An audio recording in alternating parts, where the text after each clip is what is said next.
everyone. My name is Colby McFadden, and I'm the Managing Director of Quiver Asset Management. I'm excited to talk to you today because I'm actually going to talk about something a little bit different that most financial advisors won't talk about.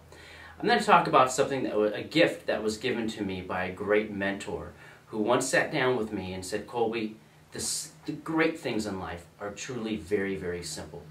And if you're looking to master anything in your life, that there's only 4 simple elements to that mastery.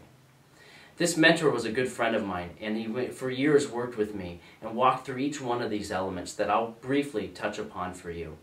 The first element that he taught me within all masters, and if you think about any master out there, whether it's Tiger Woods, master of golf, whether it's Michael Jordan, who was a master of basketball, Warren Buffett, who's a master of investments, Mother Teresa or the Dalai Lama, who are masters of peace.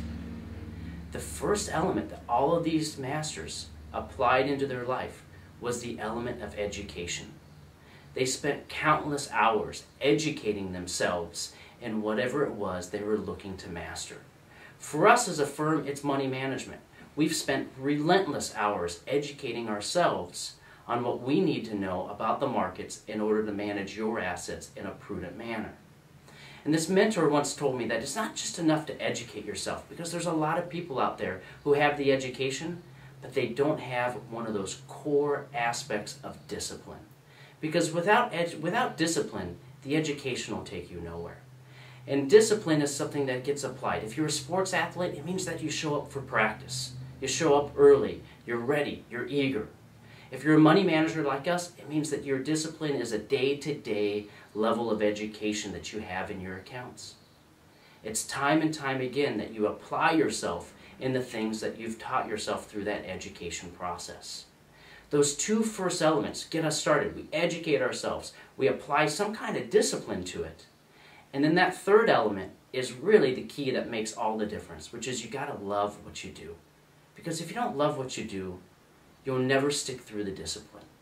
See, when you're loving what you do, it doesn't feel like discipline. You're enjoying every step of the way. Every step that you take to educate yourself, every step that you do within your career towards that mastery, you love to do. And that element of love will eventually lead you to the very last part that is the most important of them all. Anybody ever known a control freak? There's a big difference between people who control things and people who are able to let go. And what I've noticed within the greatest masters out there is that all the great masters have found an element of surrender. They've educated themselves, they've applied discipline, they love what they do, and ultimately they know that they have to surrender. Because if they've done their homework, they've done the work behind it, and they've put love into it, they know the outcome will be what it needs to be.